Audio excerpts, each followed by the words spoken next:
12장 32절.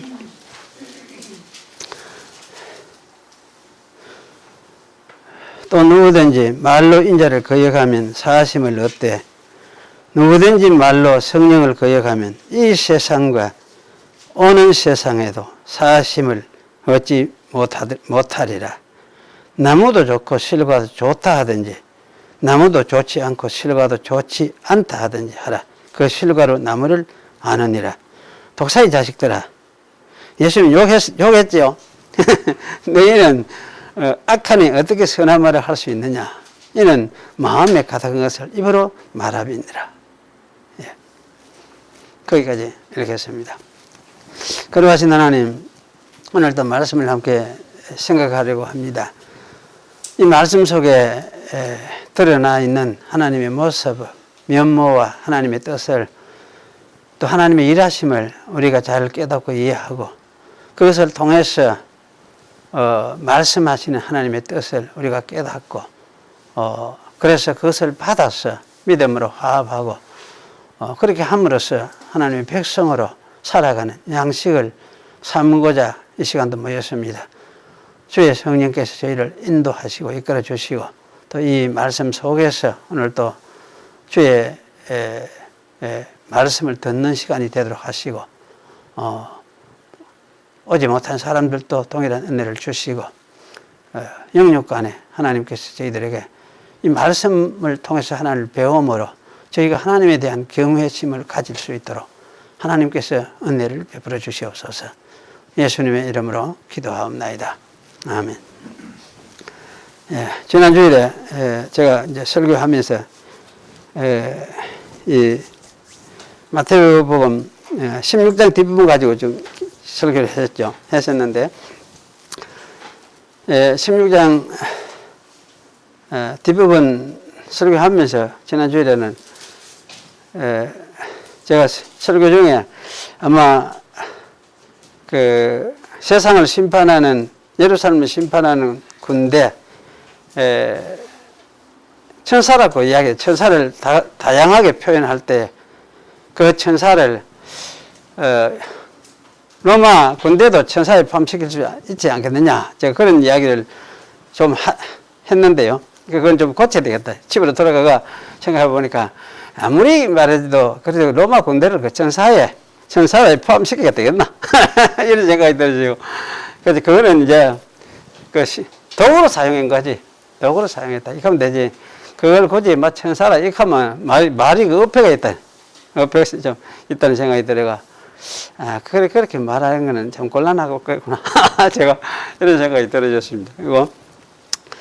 그리고 그래도 이제 우리가 하나님 사용하시는 도구의 그 다양성, 또 하나님 심부름꾼 사용하시는 사역자들, 이런 도구의 다양성을 우리가 이제 폭넓게 이해를 하는 것이 좋겠습니다. 오늘 이제 그러면서 좀 더 이제 생각을 해보고 싶은 부분이 있었는데, 마태복음에 16장만이 아니고 여러 곳에 나오는 이제 그러니까 1세기 중심의 그 예수 그리스도의 인자의 오시는 사건에 대해서 예수님이 말씀하신 그런 말씀들을 마태복음에서 좀 더 찾아봐야 되겠다. 왜냐하면 이걸 잘 찾아봐야 계시록을 똑바로 잘 이해를 할 수가 있겠다. 그런 생각이 들었어요. 그리고 계시록 이해하면은 복음서에서 예수님이 말씀하신 말씀을 바르게 또 이해를 해야 계시록도 제대로 이해가 되겠는데, 그거 없이 계시록만 뚝 떼가지고 이 계시록이다. 이렇게 하면 이 계시가 전에 했던 예수님 말씀하셨던 계시하고 이게 딴 완전히 새로운 계시를 이야기하는 것 같은 그런 인상이 우리에게 굉장히 많아요. 그런데 제가 볼 때는 새로운 계시가 아니고 이미 예수님께서 말씀하셨던 그 계시를 계속해서 계시록에도 말씀하고 있고 그걸 반복해서 더 확대시키고 더 정확하게 구체적으로 구체화적으로 보여주고 말씀하시고 있고, 그렇게 계시를 우리가 이해를 해야 되겠는데 계시록을 이해를 하면서 그렇게 이해를 하지 못했다는 생각이 들어져요. 그래서 이건 하나의 계시를 똑같이 말씀하시는데 계시록에서는 계시 방식으로서 요한이 사도연에게 하늘에 올라가 보여주는 그런 방식으로서 말씀을 하시고, 또 더 구체적으로 일어날 사건들이니까 더 구체적이고 더 이제 생생하게 이렇게 보여주고 가르쳐 주셨구나. 그런 이제 확인차로 그렇게 하신 것이죠. 그런데 그런 관점에서 계시록을 이해를 해야 되겠구나, 이런 생각이 들어졌어요. 그래서 그러면 여기 마태복음 예수님 말씀 속에서도 이런 것에 대해서 더 가르치는 말씀들이 더 많이 있을 것이다. 더 많이 있을 것이다. 이제 그런 생각을 하면서 제가 이제 대충 찾아보면서 살펴볼 수 있는 부분을 마태복음에서만 좀 더 찾아봐야 되겠다, 그런 생각을 제가 했습니다. 여기 하고 보니까 마태복음 자체에서도 다 찾아본 것도 아니고 몇몇 구절만 제가 찾아서 이렇게 오늘 말씀을 드려보려고 합니다. 지난주에 읽었지만은 마태복음 10장 23절의 말씀은 이 동네에서 너희를 핍박하던 저 동네로 피하라. 내가 진실로 너희에게 이르노니 이스라엘의 모든 동네를 다 다니지 못하여서 인자가 오리라. 이 말씀은 진짜 학자들에게, 지금까지 학자들에게 고민을 주는 말씀이에요. 이게 어떻게 이해를 해야 될까? 어떻게? 예수님이 제자들이 이스라엘 모든 동네를 다 다니지 못해서 인자가 오리라, 이렇게 말씀하셨으니까 이건 분명히 당시의 사건의 이야기를 말씀하고 있는 것 같은데, 이 예수님이 재림과 연결시켜서 이해하려고 하니까 도무지 이해가 안 되는 거예요. 도무지. 그래가지고 이걸 어떻게 해석을 하고 해야 될 것인지 굉장히 어려워했어요. 어려워하고.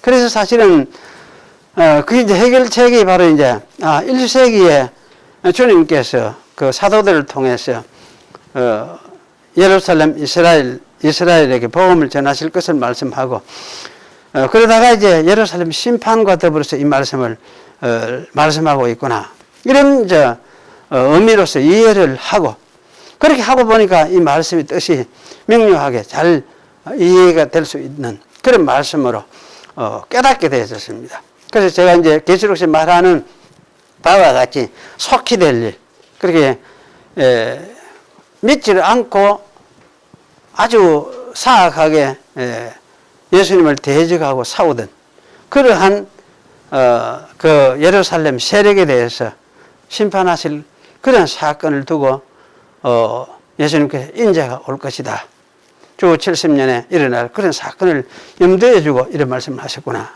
그런 생각을 이제 하게 되는 것이죠. 그리고 이제 여기 20장 32절에 이 세상과 오는 세상에서 이제 이런 말이 있죠. 이 세상과 오는 세상에서 이렇게 말하는데 32절에 어떤 이 세상과 오는 세상, 여기 말하면서 오는 세상, 이 세상 이렇게 말을 했는데, 그 오는 세상은 사실은 이제 오고 있는 세상 이렇게 읽을 수가 있어요. 그 오는 세상 하는 거는 언제 올지 모르지요. 그런데 오고 있는 세상 가면 어떻게 됩니까? 지금 오고 있어요. 지금 예수님 말씀하실 때 지금 오고 있어요. 그게 이제 명백하게 드러나는 거예요. 이거 멜론틱 해가지고 이 말은 이제 헬라 말로서 이제 현재 분사형이라고 얘기해요. 그리고 헬라의 현재 분사 같으면 현재 되고 있는, 현재 진행되고 있는 사건을 이야기를 하거든. 그래서 사실은 이제 오고 있는 세상 갈 때, 이건 예수님이 말씀하실 때에 당시에 지금 오고 있는 세상을 이야기를 하고 있구나. 이렇게 이제 우리가 이해를 해야, 그럼 오고 있는 세상이 언제부터 왔느냐. 재림 때 그때 오는 게 아니고, 이미 예수님이 오셔서 사역을 하시면서 예수님의 사역과 부활과 성천, 이 사건 통해서 예수님은 오고 계셨구나. 왜? 인자로서 오고 계셨구나. 인자라는 것이 심판주로 오셨다. 심판주로 오고 계셨구나. 그리고 심판하면서 구원하는 구원의 주로, 지난번에 말씀하셨죠. 들었죠. 그런 주님으로서 오고 계시는구나. 이것을 사실 보여주고 있는 말씀이다 할 수가 있습니다. 그래서 이런 말씀은 결국은 계시록하고 연결이 되죠. 계시록 예루살렘 심판이 그것이 사실 핵심이고, 그리고 예루살렘 심판하고 그러면 하나님의 성전이 없어지느냐 하면 하나님의 도시가 없어지느냐? 없어지는 게 아니다. 그럼 어디에? 새 예루살렘 만들어진다. 새 예루살렘. 그것이 무엇이냐? 그것이 이제 온 세계적으로 이루어지는 이스라엘 버리고 이방 민족들을 통해서 이루어지는 새로운 이스라엘. 그것이 바로 이제 오는 세상을 이야기를 하는 것이구나. 그렇게 우리가 이해를 충분히 할 수가 있겠다. 그런 생각이 들어져요. 그래서 여기 이제 이 세상과 오는 세상, 오는 세상이 이미 시작됐다. 이미. 옛날에 언제? 예수님 당시에 시작됐다. 예수님 초림 사역으로서. 초림 사역은 결국은 뭡니까? 십자가, 부활, 성천, 하나님 우편에 앉으시고 그것이 시작이라고 할 수 있죠. 우편에 앉으시고 그렇게 해서 시작되는 새로운 이제 하나님의 나라, 그것이 오는 세상이구나. 우리 이렇게 이해하는 것이 굉장히 중요하다. 그런 생각이 들어집니다. 그리고 여기 이제 19장 28절의 말씀은 19장 28절에 가면 그 세상이 새롭게 되어 인자가 자기 영광의 보좌에 앉을 때 나를 쫓는 너희도 12보좌에 앉아 이스라엘 12지파를 심판하리라. 19장 여러분 28절 찾아보십시오. 이게 저는 이 말씀을 읽으면서 이게 언제 일어날 일을 말하는 것인지 늘 궁금하고 늘 이해가 잘 안 돼서요. 안 되는데 이것도 가만히 살펴보면 그래요. 세상이 새롭게 돼요. 언제 새롭게 되느냐? 인자가 자기 영광의 보좌에 앉을 때 언제란 말이냐?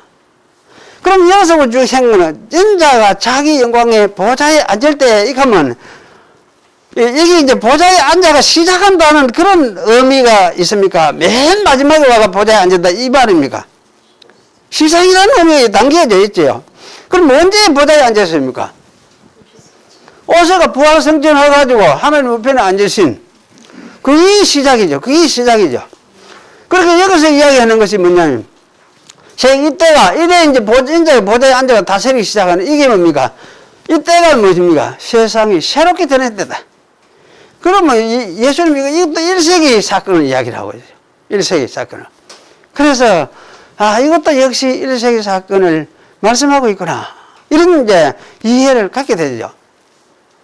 그래서 이렇게 해서 1세기에 결국 그러면 보좌에 앉아가지고 이스라엘 12지파를 너희들도 12보좌에 앉아 12지파를 심판하리라 해서 마지막 재림 때 이 사도들이 12지파를 심판하겠구나. 그렇게 하면 말이 되겠습니까? 마지막 재림 때 12 이스라엘을 12사도들이 심판하겠구나. 이래 이해를 하면. 그런 게 아니겠지. 그게 좀 곤란해지죠. 그럼 여기 이제 12심판을 심판한다 이야기가 무슨 말입니까? 사도들이 복음 전하면서 복음 전하는 그 권세를 예수님이 사도들에게 다 위임해 줬잖아요. 그러니까 사도들은 전부 이제 대적하는 이스라엘을 어땠냐? 나중에 다 버려버렸어요. 그 포기를 하고 어디로 가는? 이방으로 가자. 이방에서 하나님 백성을 새로 부르자. 이래가지고 이방에서 새로 시작되는 교회. 그것을 보여주는 것이 뭡니까? 소아시아 7교회였거든. 그래서 사실은 여기 이제 사도들이 이스라엘 12지파를 심판한다는 말은 이스라엘에 하나님 나라의 왕권을 행사한다. 그 심판으로서 행사하는 사람들이. 거기에 문 닫아보고 이방으로 가보면 뭐 해야 되겠습니까? 이방에 하나님 나라가 전파되는 거지. 이쪽은 뭡니까? 이제 문을 닫는 거랑 마찬가지. 그래 이스라엘은 선택된 선민의 위치에서 사실은 버려지는 거예요. 선민의 위치에서. 물론 이스라엘 속에서 선택된 개인들은 그래도 다 하나님 나라에 들어오죠.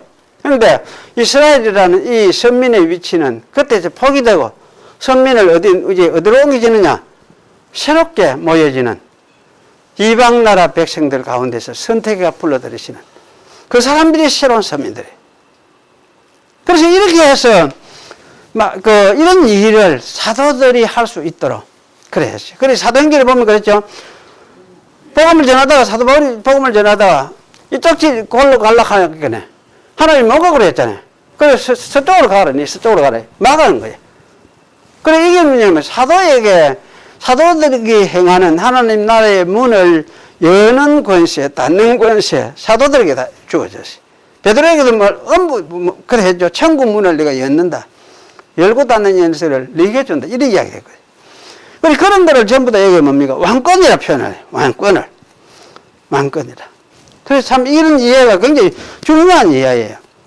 중요한 이해인데. 그래, 이렇게 볼 때 28절, 19장 28절 이 말씀이, 이거를 제가 참 묵시적인 형태로, 말하자면 영적인 어떤 모습으로 이루어질 일을 이렇게 말씀을 하셨구나. 우리가 이렇게 이해할 수 있죠. 그래서 실제로 사도들이 복음을 전하면서 고생하고 얼마나 애를 많이 먹었습니까? 죽을 고생을 하면서 복음을 전했는데, 그런데 그렇게 전한 그 일들이 결국은 하나님 나라의 왕권을 행사하는 일이었구나. 그렇게 이해를 하고, 그렇게 할 때 이제 이 말씀도 결국은 주 1세기에 있을 일을 염두에 두고 하시는 말씀이구나. 이렇게 이제 이해되는 것이 이 말씀이라 할 수 있습니다. 그리고 이제 마태복음 21장에 가면은 21장은 전체가 그런 것 같아요. 이 1세기 사건을 두고 염두에 두고 이 말씀을 하고 있는 것 같아요. 그래서 전체가 유대교와 이스라엘 성전이 폐지될 것, 그걸 이야기를 하고, 또 예수님 자신이 메시아적 왕권을 가지실 것을 이야기를 하는 것 같아요. 그래서 예수님 자신이 이제 왕권을 가지는데, 앞으로 먼저 나오는 21장 1절에서 11절은 나귀 새끼를 타고 예루살렘 들어가죠. 나귀 새끼를 타고. 왜 나귀 새끼를 타느냐? 궁금하잖아요. 이상하다. 예수님이 요새 같으면 큰 대마를 타고 막 들어가야 되는데, 나귀 새끼 쪼매는 거 이게, 그걸 타고 예루살렘 들어가거든. 예루살렘 들어가는데, 백성들은 뭐합니까? 왕이라고 하고, 막 메시아 왕이라고 환영하고 야단을 하거든. 그러니까 사실 이거는 왜 이렇게 하느냐? 성경 그대로 이루어져서 메시아가 어떻게 오느냐? 메시아. 나귀 새끼를 타고, 겸손한 모습으로, 낮아지진 모습으로 메시아는 등장을 한다. 그 구약 성경에 그렇게 말씀을 해놨기 때문에 그것이 사실은 실현되고 있다는 걸 보여주면서 예수님은 뭡니까? 내가 하나님이 보내신 메시아 왕이시다는 걸 선포를 보여주는 거예요. 그 예루살렘 백성들은 이걸 다 깨닫고 감지를 하고 받아들이고 야단하고 막 하잖아요.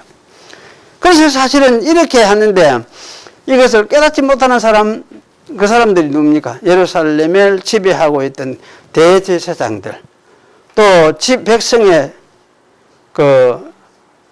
장로들, 백성의 지도자들, 바리새인들, 이런 사람들이 다 이걸 거부를 했어요.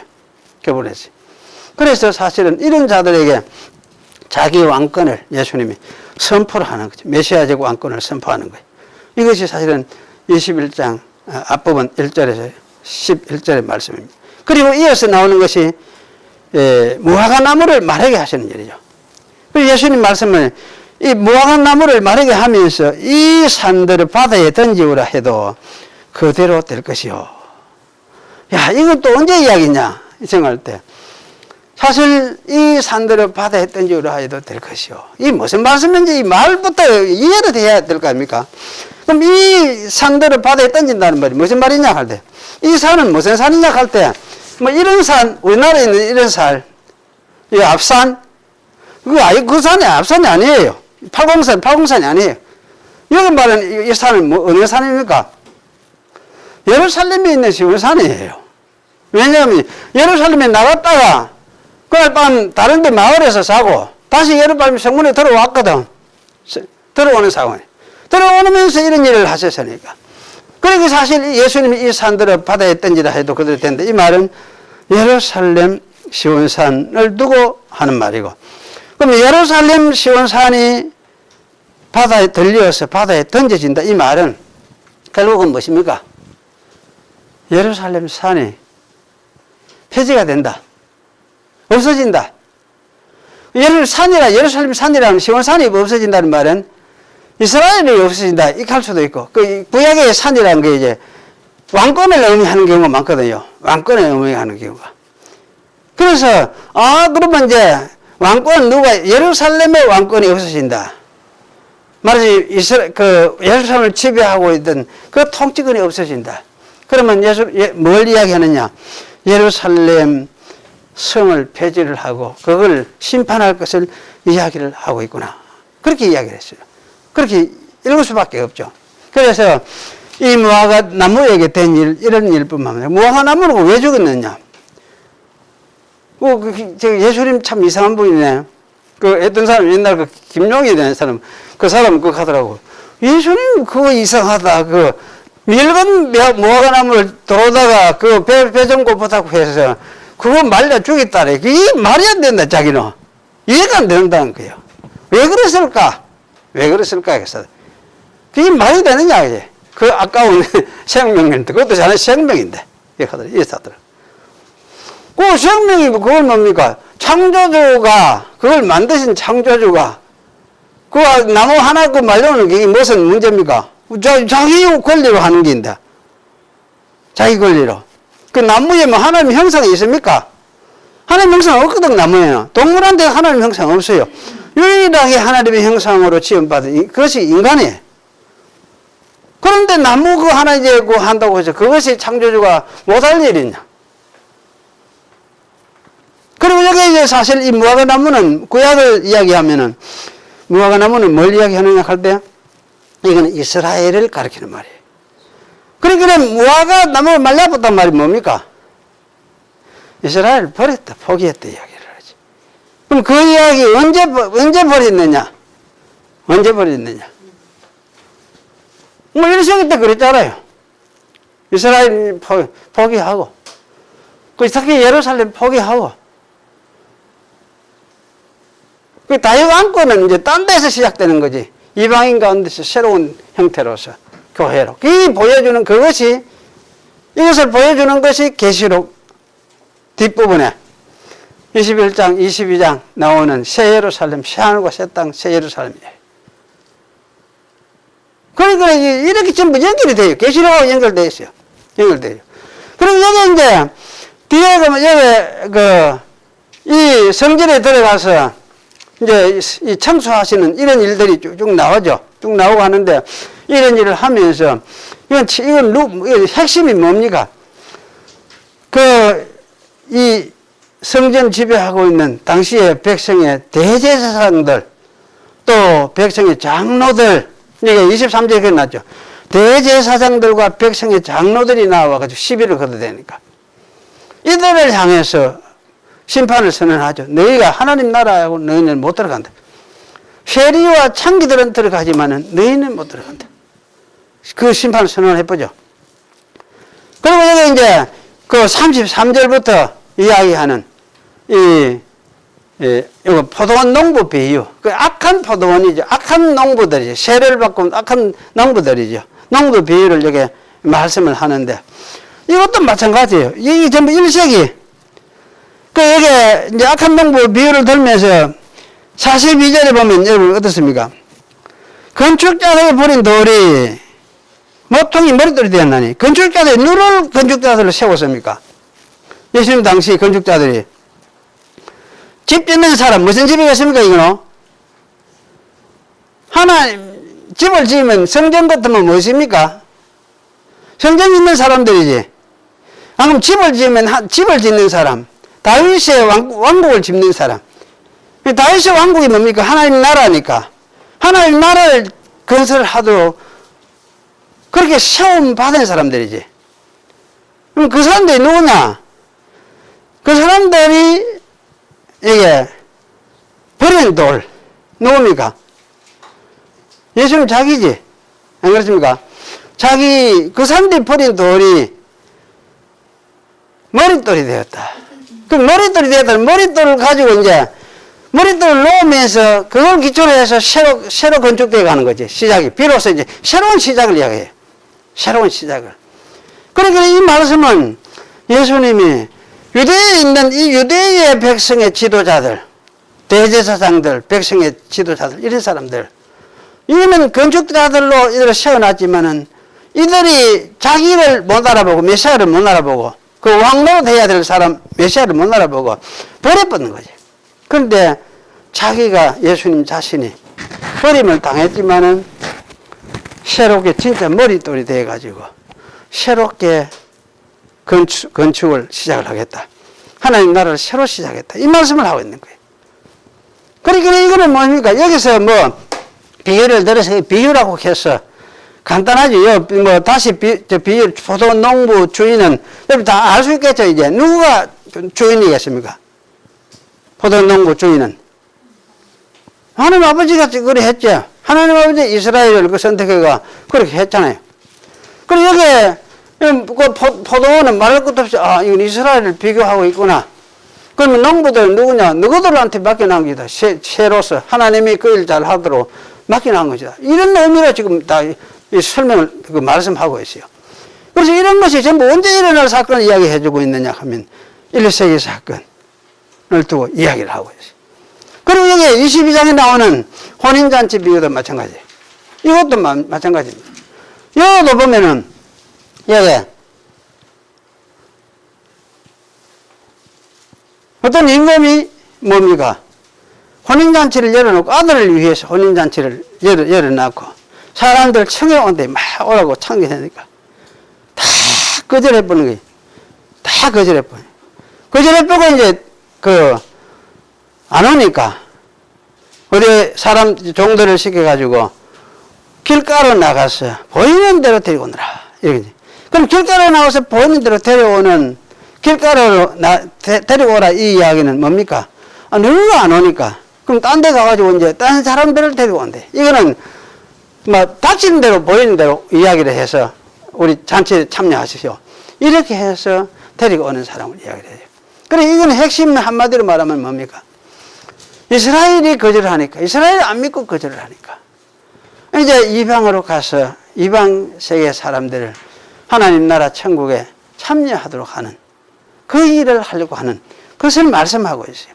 그래서 사실은 이런 일을 하려고 천국을 이제 건설하는데 이것을 거절하고 종들을 잡아서 농락하고 죽이고 하는 이런 사람들 나중에 뭡니까? 군대를 보내어서 그 살인한 자들을 진멸하고 그 동네를 불살하고 저는 이걸 읽으면서 맞구나. 예루살렘 로마 군대 보내가지고 예루살렘 완전히 그거 치고 그거 불사르고 완전히 진멸하고 학살 진멸했거든. 진멸하고 그 동네 완전히 불살라붙거든. 맞구나. 이거래. 그래서 사실 군대를 그때 로마 군대를 천사라고 말하기는 어폐가 있는데 하나님이 그때 심판의 도구로 사역했구나. 그래서 사실은 심판의 도구로 사용한 이들을 이 일을 위해서 사용했으니까 하나님의 시키는 일을 하고 있잖아. 그런 의미에서 심판의 도구로서 사용하는 하나님의 심부름꾼이구나. 이런 거는 생각을 할 수는 있겠죠. 생각을 할 수 있고. 그래서 이 천사란 말하면 우리의 인상에는 천사는 하늘에 하나님을 받들어 생기는 그런 영물인데 너무 좋은 의미로 우리 생각을 하고 있잖아요. 그렇게 생각하고 있는데 그게 틀린 건 아니죠. 그래서 사실은 그런 거 하고 좀 이제 혼란을 안 일으키는 게 좋겠다. 그런 생각이 들어요. 그런 면에서는 혼란 안 하도록 우리가 주의를 할 필요가 있어요. 그래서 사실 이런 걸 이제 보면은 여기 이제 결국 이 마태복음 자체만 해도 이 뒤에 또 있어요. 또 이런 내용들이 또 나오거든. 나오는데 마태복음 자체만 하더라도 이제 이런 1세기 인자가 오셔서 이스라엘을 심판하실 것에 대해서 너무나 많이 이야기를 하고 있어요. 그리고 이제 가장 큰 게 24장에 성전이 무너질 것을 말씀하죠. 이런 맥락 쭉 이해해 가면 24장은 별 것 없이 이걸 이제 이거 해석이 굉장히 어려움을 많이 겪고 있잖아요. 겪고 있고 이거는 전부 다 우리가 이제 지금까지 한국교회에서 믿어왔던 종말론 이제 관점으로 생각하면 이게 전천연설 관점을 생각하니까 24장이 이게 전부 다 미래에 예수님 재림할 때 일어날 일로만 이해를 했어요. 했는데 사실은 요즘 이제 그걸 조금 바꿔가지고 마태복음 24장 35절까지는 주 1세기 예루살렘 멸망을 두고 하는 말씀이다. 그 35절이 뭔가 하면 천지는 없어지겠으나 내 말은 없어지지 아니하리라. 요게 이제 35절이에요. 그리고 이제 36절부터 그러나 그날과 그때는 아무도 모르나니 하늘의 천사들은 모르고 아직 아버지만 아시느니라. 노아의 때와 같이 인자 임함도 그러하라. 이때부터 이후로는 전부 다 재림 때에 또 있을 일이다. 이렇게 해석을 하는 사람들이 있어요. 사람들이 있어요. 맞는 것입니까? 한번 생각해 보세요. 천지는 없어지겠으나 내 말은 없어지지 아니하리라. 그러나 그날과 그때는 그러면 천지는 없어지는 내 말은 없어지지 아니하리라. 그 말은 예루살렘 심판이 이루어진다. 천지는 없어지지만 내 말은 반드시 없어지지 않고 이루어진다. 그런데 그날과 그때는 아무도 갑자기 그날 툭 튀어나오고 이걸 재림 때 일로 이야기를 한다 하면 너무나 이게 이상하잖아요. 주관적인, 너무나 주관적인 이야기. 이걸 그렇게 말하는 이유가 좀 있어요. 예수님이 모를 수가 있겠느냐. 뭐 이런 이야기를 가지고 이유를 달면서 이거는 재림 때 이야기도 자꾸 이렇게 이야기를 하는데 사실은 그런 게 아니래. 그래서 사실은 이거는 이 24장 전체가 뭐냐. 1세기 예루살렘 심판을 염두에 두고 하시는 말씀입니다. 그러니까 25장 앞에 가면 5장에 나오는 5장 내용, 열천녀 비유. 이제 열천녀 비유도 참 이해를 하기 좀 어려운 부분이 있어요. 이게 참 언제 둘을 이야기하느냐 하는 말 때. 그러니까 저는 볼 때 열천녀 비유까지는 아마 1세기 예루살렘 멸망과 관계되어 있는 말씀입니다. 저는 그런 생각이 들어져요. 생각이 들어지고, 그 뒤에 나오는 이제 달란트 비유하고, 여기에 양과 염소의 비유, 이거는 어쩌면 재림과 관계가 있겠구나. 이런 생각이 들어져요. 이런 생각인데. 어쨌든 이제 이런 맥락에서 이제 볼 때에, 마태복음에서 예수님이 말씀하신 거, 이건 전체적으로 너무나 1세기 예루살렘 심판할 것을 과 연결돼서 가르치는 말씀이 너무나 확실하고, 그리고 그게 보태가 이제 새롭게 이스라엘을 심판하고 새로운 이스라엘을 새롭게 시작할 것을 암시하고 있으니까 이것이 뭐냐, 계시록이 말씀하고 있는 말씀하고 똑같거든. 그래서 사실은 마태복음에서 말씀하는 예수님이 말씀하신 그 계시록은 더 구체적으로 확실하게 보여주고 확장시켜 가지고 제자들에게 사도 요한에게 보여주면서 그 말씀을 이제 깨닫도록, 교회가 그걸 읽고 그걸 깨닫도록 그렇게 가르친 말씀입니다. 그렇게 우리가 읽는 것이 그것이 옳겠다, 그런 생각이 들어져요. 그렇게 계시록은 이런 측면에서 예수님이 땅 위에 오셔가지고 하신 말씀, 계시하신 말씀과 다른 것이 아니구나. 구체적으로 그것을 더 확대시킨 그런 말씀이구나. 그렇게 이제 이해가 되어지죠. 그래서 참 이 성경 말씀 이래 하면은 그럼 예수님 재림은 어디 있노? 재림이 없는 게 아니죠. 그 예루살렘 멸망하면 예루살렘 멸망과 같이 이 세상도 멸망하는 때가 있게 되죠. 있어요. 그리고 이제 재림은 어쩌면 아마 마태복음 13장에 이야기하는 세상 것, 그거는 어쩌면 재림 같아요. 재림 같고, 또 사도 베드로가 하늘이 떠나가며 하는 그런 이야기들은 아마 재림에 대한 이야기들이. 그런 것이 가르침들이 이제 많이 나오고 있어요. 그래서 이렇게 해서 예수님 초림 심판하실 때 그 심판의 모습이 이스라엘 예루살렘과 같은 세상은 어디든지 예수님이 심판하시게 돼요. 심판할 수밖에 없어요. 그래서 마침내 그러한 세상, 이 세상 전체가 그러한 세상이라면 이 세상 전체를 심판할 수밖에 없고, 그래서 새로운 세상을 새롭게 만들어내시는 그런 때가 사실 재림이라고 할 수가 있어요. 그런데 그 일이 언제부터 시작됐느냐? 초림했을 때부터 시작이 됐어요. 시작돼가지고 재림 때까지 이제 완전하게 드러나지만은 이 일을 보장하기 위해서 세상에 예수님이 하나님의 아들이 오셔서 하나님 우편에서 이 일을 하기 시작을 하셨다. 하기 시작을 하셨다. 정신 차려 너희들. 세상이 아무리 좋은 것 같아도 이 세상은 하나님 앞에 심판 받을 수밖에 없는 심판의 대상이다. 그걸 이야기를 하고 있어요. 그걸. 그러니까 이걸 이제 믿는 것이 하나님이 그랬고 예수님이 그랬으니까 그럼 맞구나. 그럼 이 세상 그런 세상이다. 망할 세상이구나. 이렇게 우리가 이해를 해야 되고 그렇게 하는 것이 우리 신앙이죠. 예. 기도하겠습니다. 그러하신 하나님 감사합니다. 오늘도 주의 말씀을 저희들이 들었습니다.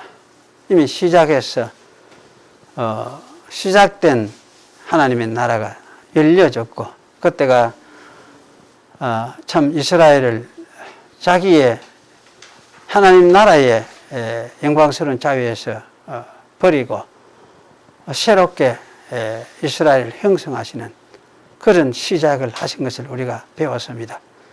저희들도 그 나라 속에 참여하도록 부름을 받은 자인 줄 아오니 또 그렇게 믿고 지금까지 따라왔습니다. 오늘날 앞으로도 이 세상에서 우리가 남은 날이 얼마나 될지 알지 못하지만 사는 동안에 주의 임하심을 생각을 하고 이미 임하셔서 이루어 가시는 하나님 나라를 생각하면서 하나님의 백성으로 살 수 있도록 우리의 마음을 붙들어 주시옵소서.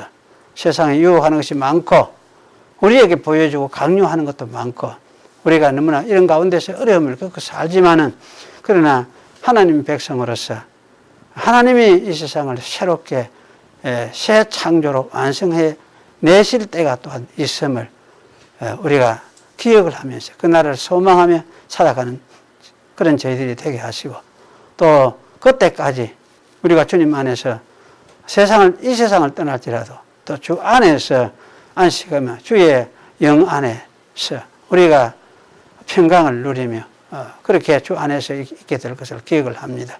이런 믿음을 가지고 살아가는 저희들 되도록 축복해 주시옵소서.